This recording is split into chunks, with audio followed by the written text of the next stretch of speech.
अस्सलाम वालेकुम दोस्तों, कैसे हो? उम्मीद है कि सब खैरियत से होंगे। अल्लाह आप लोगों को ऐसे ही खुश रखे। आज की कहानी बुनियादी तौर पर मोहब्बत की कहानी है। जॉर्ज स्मिथ और केथी की मोहब्बत की कहानी। यह कहानी पिछले दहाई की सबसे बड़ी कहानी थी। यह कहानी हमेशा पढ़ने और सुनने वालों के गर्म खून में ठंडक बनकर उतरती रहेगी। इसलिए पूरा सुनना जरूर। एक बहुत बड़ा सबक और एक बेहतरीन कहानी आपको सुनने को मिल रही है। George Smith half caste American था। उसके बाप दादा 400 साल पहले इथियोपिया से गुलाम बनकर अमेरिका आए थे।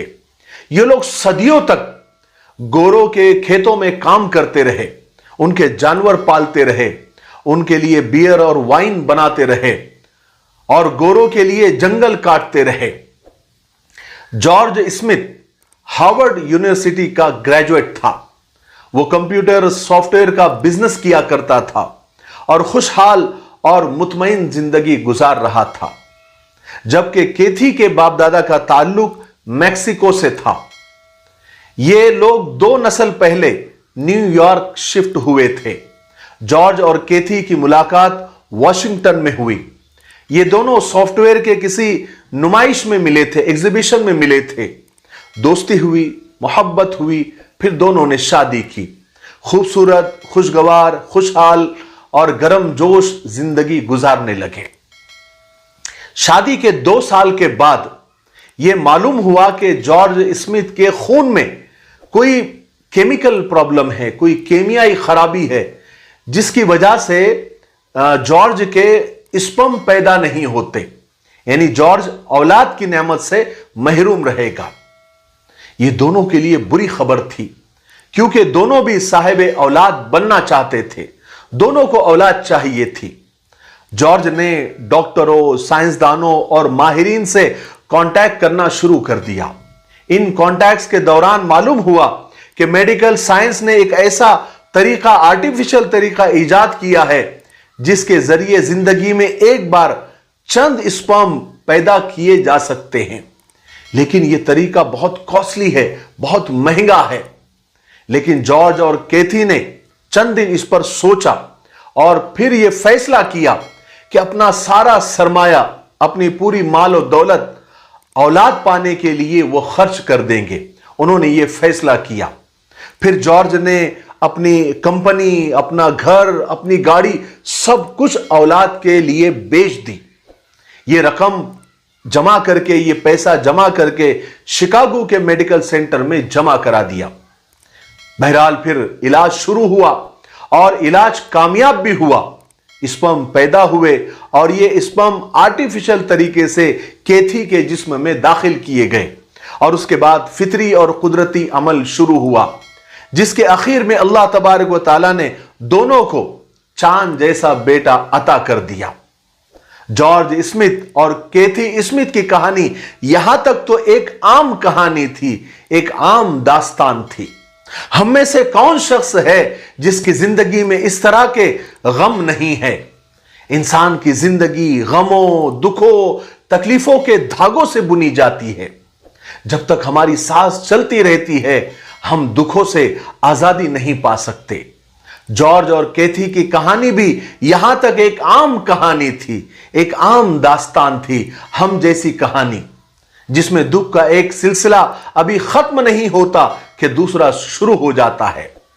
लेकिन फिर अचानक जॉर्ज और केथी की जिंदगी में एक अनोखा वाकया पेश आया और यह दहाई की सबसे बड़ी कहानी बन गई। केथी एक दिन अपने 6 महीने के बेटे को बाथ टब में नहला रही थी। इसी दौरान फोन की घंटी बजी। केथी बेटे को टब में छोड़कर फोन सुनने के लिए चली गई। केथी ने मॉडलिंग का ऑडिशन दिया था।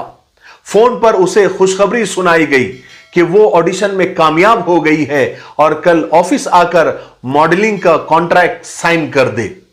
केथी कंपनी से और डिटेल मालूम करना चाही और तफसीलात मालूम करना शुरू कर दी और फोन यूं लंबा हो गया।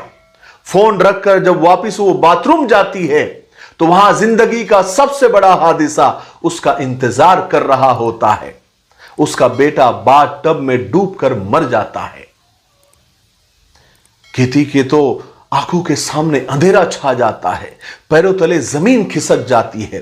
केथी घबराहट के इस आलम में हॉस्पिटल फोन करती है, एम्बुलेंस आती है और वो अपने बेटे को लेकर हॉस्पिटल पहुंचती है। डॉक्टर कोशिश भी करते हैं, लेकिन गई हुई सांसों को कभी वापस नहीं लाया जा सकता।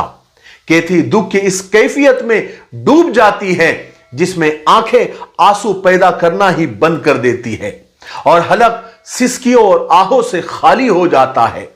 केथी मोम का मुजस्समा बनकर दीवार के साथ लगकर बैठ जाती है। इसी दौरान जॉर्ज हॉस्पिटल आता है और चुपचाप केथी के साथ लगकर बैठ जाता है। दोनों के दरमियान खामोशी के हजारों बरस गुजर जाते हैं। केथी आखिर में जॉर्ज की तरफ देखती है।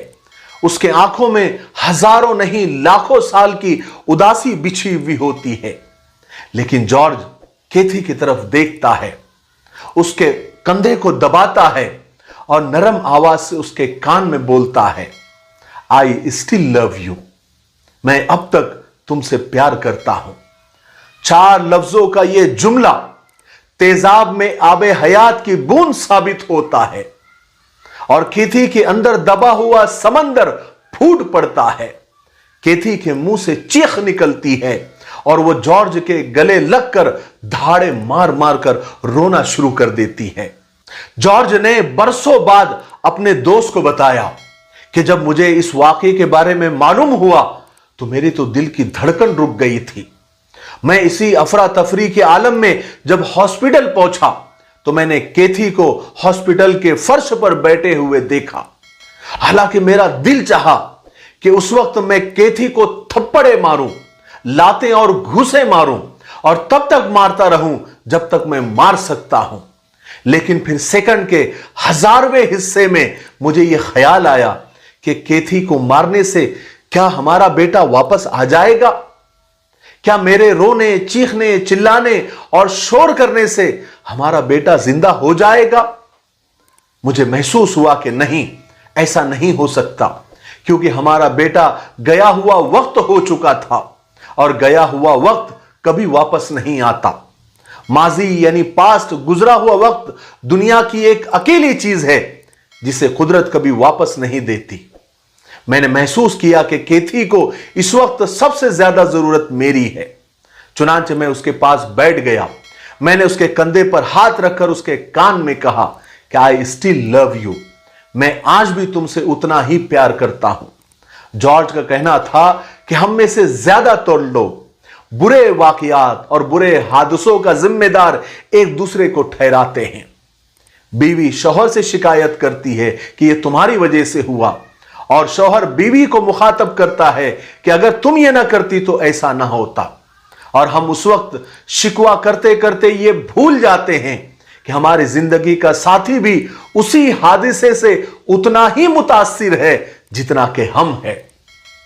जॉर्ज कहता है कि मेरा बेटा मेरी बीवी का भी बेटा था और कोई मां जानबूझकर अपने बेटे की जान नहीं लेती। चुनांचे अगर मैं उस वक्त अपनी बीवी को यानी केथी को मुल्जिम और मुजरिम ठहराने लगता तो यह गम केथी की जान ले लेता। लिहाजा मैंने आम शौहर बनने के बजाय उसका गम का बोझ बांटने का फैसला किया। मैंने अपनी मोहब्बत का कंधा उसके हवाले कर दिया। जॉर्ज का कहना था कि मैंने जिंदगी में उसे कभी अपने बेटे की मौत का जिम्मेदार नहीं ठहराया। वो जब भी बेटे का जिक्र करती तो मैं उसे दिलासा देता। मैं उससे कहता कि केथी, औलाद हमारे नसीब में नहीं थी। हमने मेडिकल साइंस के जरिए जबरदस्ती औलाद हासिल करने की कोशिश की। हम कामयाब भी हुए, लेकिन कुदरत ने यह वापस लेकर साबित कर दिया कि इंसान अपने मुकद्दर को शिकस्त नहीं दे सकता। केथी, तुम दिल छोटा मत करो, बस ये देखो कि मैं तुमसे कितनी मोहब्बत करता हूं। मेरे भाइयों, बहनों और दोस्तों, इस मोहब्बत से भरी दास्तान से और इस प्यार भरी सच्ची कहानी से आज हमने ये सीखा कि हम हादिसों से और एक्सीडेंट से कभी बच नहीं सकते, लेकिन हादसे के बाद और एक्सीडेंट के बाद हमारे इल्जामात एक दूसरे के ऊपर हमारे दुख और हमारी चोट की शिद्दत में इजाफा कर देते हैं, बढ़ोतरी कर देते हैं। जबकि इसके उलट हमारी मोहब्बत, एक दूसरे को कंधा देना हमारी चोट की शिद्दत और हमारे दुख में कमी का बाइस जरूर बनती है। चुनांचे आपके चाहने वाले जब भी कोई गलती करे, उनसे कोई कोताही हो जाए, तो आप डांटने के बजाय उन्हें सिर्फ इतना कह दें कि आई स्टिल लव यू, मैं अभी भी तुमसे उतना ही प्यार करता हूं।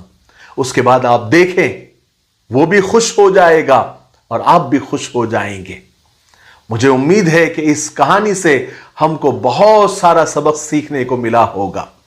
मेरे लिए, पूरी उम्मत के लिए, पूरी इंसानियत, पूरी मानवता के लिए और हमारे प्यारे मुल्क भारत के लिए और यहां के अमन व अमान के लिए खूब दुआएं करते रहे। अस्सलामु अलैकुम व रहमतुल्लाहि व बरकातुहू।